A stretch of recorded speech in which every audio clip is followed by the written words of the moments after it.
Nagpatuloy ang istorya sa pagpunta natin sa Imperial Army Command Barracks. Nanginginig ang mga strategist sa takot habang naririnig nila ang kanilang mga tropa na sumisigaw tungkol sa kung paa o nila pipigilan ang halimaw. Galit na galit ang isa mga leader doon at napapatanong na lang kung ano yung ginagawa ng kanilang visitor. Pinakalma naman siya ng mga tauhan niya, at lumalabas na ang pangalan nito ay Honorable Duke Bahamut. Biglang may narinig ang mga knights na ito kaya napalingon sila. Lumalabas na si Kang yon, at sinabi nito na nakita niya na daw ang mga ito. Habang papasok sa tent ay sinasabi ni Kang na hindi limited sa isa ang paraan upang manalo sa isang game. Matapos iyon ay swinang na ni Kang ang espada niya habang niningitian yung mga kalaban. Agad na sumugod si Kang habang gulat na gulat pa din ang mga kawal ng Empire sa kanya. Kinakailangan daw ng mga kawal na protektahan ang kanilang duke, habang si Kang naman ay patuloy lang sa pagsugod. Swinang muli ni Kang ang kanyang frost sword na nagsanhi ng pagtalsik ng knights. Matapos iyon ay madaling napatumba ng Hero King ang mga nandoon. Bigla namang nag-black and white ang paligid ni Kang, habang siya ay may kulay pa din. Ipinakita naman si Rey na patuloy pa din ang paghabol kay Kang habang galit na galit. Nilinggan ni Kang si Rey at inasar ito. Sinabi niya na sana ay hinubad ni Rey ang damit ng officers at itinago iyon among the soldiers. Hindi daw ba alam ni Rey na yung dapat niya lang gawin ay pigilan ang pag-advance ng Empire? Nanggigil naman si Rey sa mga komento ng Hero King. Di nagtagal ay sumugod na si Rey at tinawag si Kang na Goryo Bastard. Habang pasugad si Rey ay lumabas na ang notif na na-clear na ni Kang ang Siege of Palace. Dahil doon ay tumigil si Rey sa kalagitnaan ng kanyang atake. Pinaliwanag dito ang pangyayari sa stage matapos manalo ni Kang. Sa panahon ng siege ng Palace Fortress, kasama si Duke Bahamut, ay nawasak ang buong Cavalis Empire Command Post ng isang di kilalang assassin, at ang hukbo ng imperyo na nawalan ng leader ay tumigil sa plano at nagdesisyon na umatras. Unti-unting na-disintegrate ang katawan ni Rey at tila inaalis na siya sa tower na yon. Sinubukang makagalaw ni Rey ngunit kahit anong force niya ay hindi niya na yon magawa. Na-notify si Kang na nagtagumpay siya sa raiding sa loob ng Tower of War, habang kay Rey ay nabigo daw dito. Dahil dito, nag-notify na pweseng mamili si Kang ng isang skill card na galing sa kalaban niyang player bilang reward. Ang mga cards na meron si Rey ay Extreme Sword Wheel na isang rare tier, Dance of Steel na isang rare tier din, at Sword Manipulation na hero tier. Inasar muli ni Kang si Rey at sinabi na ang bait naman nito para ibigay sa kanya ang precious skills niya.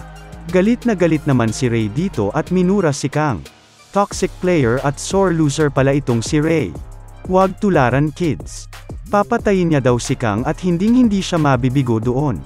Di nagtagal, mukhang pinili ni Kang ang hero tier skill ni Rey, na Sword Manipulation. Kahit pika na si Rey ay patuloy pero na inasar ito ni Kang at sinabi na, well, kung talagang gusto mo kong bigyang ng skill, ang bastos ko naman kung tatanggihan ko pa. Lakas mo din kasi mantrip Kang Pinagmumura ka tuloy. Nag-notify naman na ang pinili ni Kang ay yung Sword Manipulation talaga. Pinaliwanag naman dito ang skill na Sword Manipulation. Isa itong hero tier skill na may attribute na metal. Ang ability nito ay hinahayaan nito ang player na kontrolin ang mga espada gamit ang kanyang pakiramdam. Pag-equip ni Kang ng skill na ito, ay nakuha ni Kang ang Steel Synergy. Dahil doon ay tumaas ang mga naka-equip na skills ni Kang na may metal attribute. Gigil na gigil parent si Rey at patuloy itong sumisigaw habang sinasabi na hindi pa sila tapos ni Kang. Bilang siraulo, pinagtripan lang siya ni Kang at nginitian siya habang pinapakita ang kinuha nitong skill sa kanya. Sa sumunod na eksena, bumalik tayo sa nakaraan kung saan Season 2 pa lang ng game, at ang tawag sa season na ito ay King of Heroes. Ipinakita dito ang paglaglag ng isang clown mask sa lapag. Tapos, ipinakita din si Past Kang, na nakatitig sa nalaglag na maskara na yon. Isa raw itong familiar na scene. Lumabas ang isang notification na may nakalagay na, Zero Kid with 1,000 talents. Ipinakitang muli si Kang na nakatitig pa din sa maskara habang merong mga touch bar na lumabas sa harapan niya. Tinanong siya ng notification na ito kung nais niya bang maging isang hero. Around this time daw, ay napapanaginipan niya ang araw na iyon as always, at lagi daw pareho ang kanyang sagot sa panahong ito. Dinampot ni Kang yung maskara at ipinakita na nasa isa siyang kwarto na maraming salamin. Pagdampot niya ng maskara ay ipinakita ang Elder of Jester na kinakausap siya. Sinabi ng Elder of Jester na magiging hero of heroes si Kang, pero sa buong buhay niya ay walang makakaintindi sa kanya, at siya daw ay magiging isang laughing stock at a thing of ridicule. Nginitian ng Elder of Jester si Kang at sinabi na saan pa sila makakahanap ng mas nakakatawang biro. Di nagtagal, isinuot ni Kang ang maskara. Ito ang mga panahon kung saan nagkaroon ng agreement si Kang at ang Elder of Jester. Sa sumunod na eksena, tumunog ang cellphone ni Kang na nagpagising sa kanya. Nagulat siya at nanlaki ang mga mata. Lumalabas na may tumawag sa kanya kaya tumunog yung cellphone niya. 4 na tawag na ang hindi niya nasasagot. Lagot ka Kang, baka nanay mo yan. Puro ka daw kasi laro. Bigla namang gumalabog yung pinto niya at may malakas na kumatok. Sinigawan siya ng taong nasa labas at sinabi na alam nitong nasa loob si Kang kaya buksan niya daw yon. Tinawag pa nga siya nito na bastard. Napakomento naman si Kang na ayon pala yung dahilan kung bakit nanjing ganun yung panaginip niya. Bakit napakaaga naman daw ng pambubulabog ng taong yon. Tumayo na si Kang sa kama niya at binuksan na ang pinto, at lumalabas na kakilala niya ito, at tinawag pa nga ito bilang General Manager. Ano naman daw yung ginagawa noon sa napaka-distinguished place? Nagkomento naman si General Manager na tignan mo tong kaibigan na ito, lumaki na yung ulo matapos sumikat ng kaunti. Pinakilala sa atin ang lalaking ito bilang si Park Tae-shik, o mas kilala bilang Master Park. Siya ay isang player in the top 30 ranks na nagkaroon ng agreement sa Elder of Assassins. Bull ang player, mas kilala din siya bilang si Deathblade. Wow ang angas, Assassin's Creed yarn. Kapag hindi naman ito sumasali sa games, siya ay isang gem aerial manager sa National Intelligence Agency, na nagtatrabaho directly sa ilalim ng Blue House.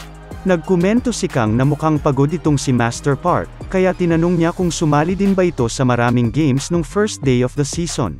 Sumagot naman si Master Park na sa tingin ba niya ay marami itong oras. Naiiritang pinaliwanag ni Master Park na sa pinakaunang araw pa lang ng season ay ang lahat ng warmonger bastard sa mundo ay inilalagay ang players sa frontline at nagsama ang mga ito para mag-form ng Senate of Destruction. Sinubukan namang pag-aani ni Kang ang irita ni Master Park sa pamamagitan ng pagsabi na great effort ang inilabas nito para sa world peace. Pero maliban dun, bakit daw hindi sinasagot ni Kang yung tawag ni Master Park, kung saan sinabi ni Kang natulog siya? Sabi naman ni Master Park na tirik na yung araw tas tulog ka pa din. Habang sinasabi ni Master Park na ang messed up ng buhay ni Kang, bigla siyang natalisod sa kalat sa lapag. Dahil doon ay bumagsak siya sa lapag na nagpairita sa kanya. Oy siraulo, sa halip na maglibot-libot ka para magbenta ng Hero King t-shirts na parang isang baliw. Bakit hindi mo i-reevaluate yung pamumuhay mo, ika ni Master Park dahil sa galit. Ipinakita sa atin na ang kalat pala nito ni Kang sa bahay niya. Aba Kang, maglinis ka nga naman. Yari ka sa nanay mo niyan. Habang dinadampot ni Kang yung mga kalat niya ay napakomento siya na nakakahiya iyon. Wag daw siyang tawagin ni Master Park gamit ang nickname na yon. Judging daw base sa way of life nito ni Kang, talagang mukha siyang child of darkness. Ang laki na daw ng kinikita nito ni Kang pero kumakain pa daw ito 3 times a day sa local Chinese restaurant. Ano naman? Ika ni Kang.